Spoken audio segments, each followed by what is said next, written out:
les éoliennes blanches là dans le ciel, ça me fait un petit peu rêver, ça me fait penser un peu peut-être à Saint-Exupéry, aux grands oiseaux blancs. Je veux dire, il y a plusieurs façons d'appréhender les éoliennes dans le paysage.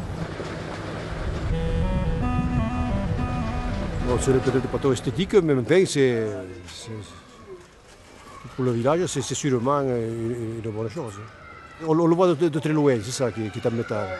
Enfin, bon, puisque tout le monde en a, il n'y a pas de raison que nous n'en ayons pas ici. Je trouve ces machines splendides, hein. C'est vraiment le fruit d'une technologie de pointe. Elles sont d'un aérodynamisme, d'une pureté, d'une beauté de ligne superbe. C'est très beau et ça n'a rien de polluant, le bruit n'est pas du tout désagréable.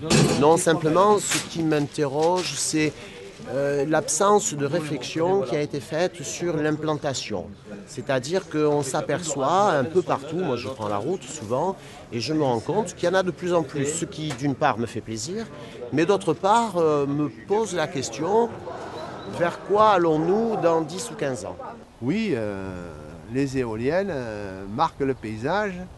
Et heureusement qu'elles marquent le paysage parce que bientôt elles seront dans le temps, hein, lorsque nous ne serons plus là, hein, dans des centaines d'années, elles seront toujours là et elles feront partie du patrimoine.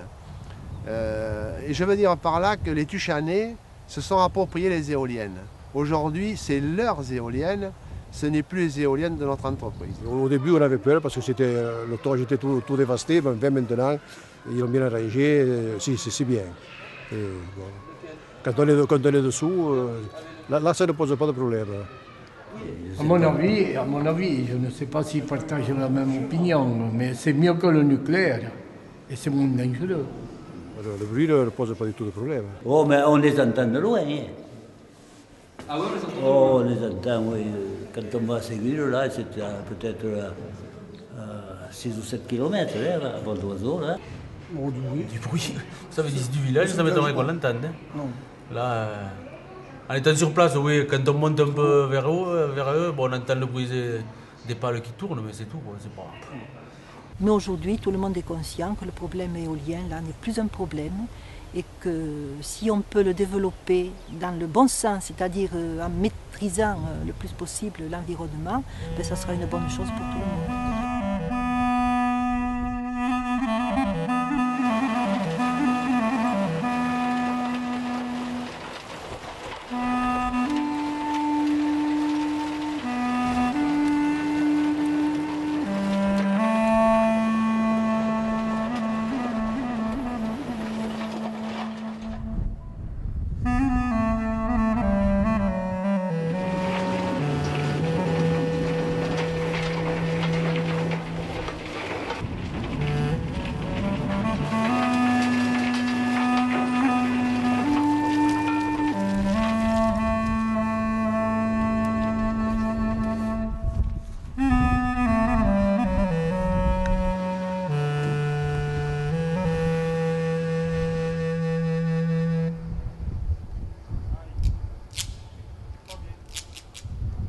Les travaux nécessitent d'aplanir une partie du sol et de creuser aussi pour faire les fondations des machines.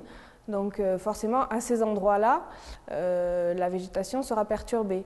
Mais si ce travail est géré en amont, on peut limiter les nuisances et les dégâts sur le milieu naturel. C'est ce que l'on fait nous ici, en délimitant des zones où on a remarqué qu'il y avait de nombreuses espèces intéressantes. Nous sommes la seule entreprise qui étudie les sites, qui définit les projets, qui ensuite fait le montage technique, juridique et financier de ces projets, les réalise et les exploite.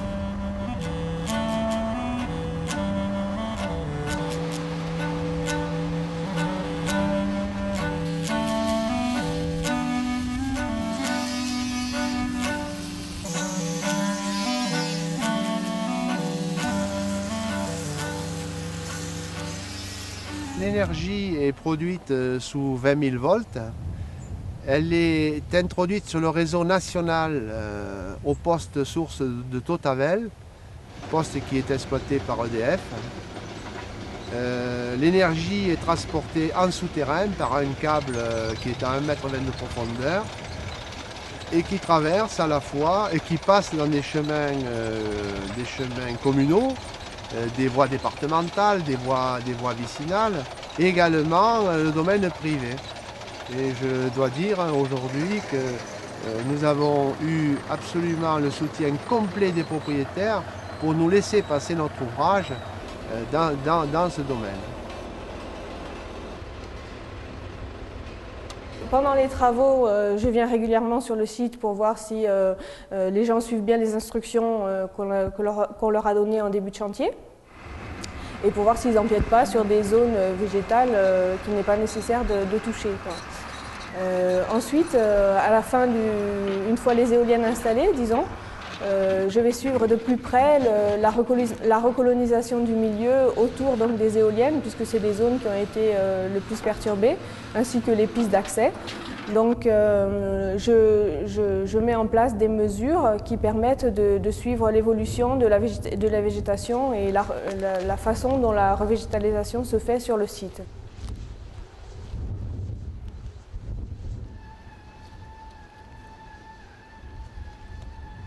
Un ingénieur écologue, son rôle, surtout au niveau d'un chantier comme celui-là, d'une ferme éolienne, c'est de faire respecter en fait le milieu naturel. Donc son travail commence en amont de la construction du parc éolien, donc en étudiant le milieu naturel du site pour en connaître ses spécificités et donc en définir ses caractéristiques et ses éléments intéressants. Et donc par la suite de voir que les travaux et les aménagements nécessaires à la construction d'un parc éolien ne détruisent de façon la plus minime en fait le milieu. Sur les zones qui ont été perturbées, on met en place des cadras. En fait, c'est des zones qui sont délimitées. Là sur le Toche, on a pris des carrés de 4 mètres par 4 mètres. Et ces zones sont régulièrement suivies, donc suivi photographique, relevé des espèces, pour voir un petit peu comment le milieu se recolonise et comment la végétation reprend le dessus sur les zones qui ont été perturbées. Donc on suit en fait l'évolution de la végétation, quelles sont les espèces qui reviennent en premier, qui recolonisent en premier le milieu, etc.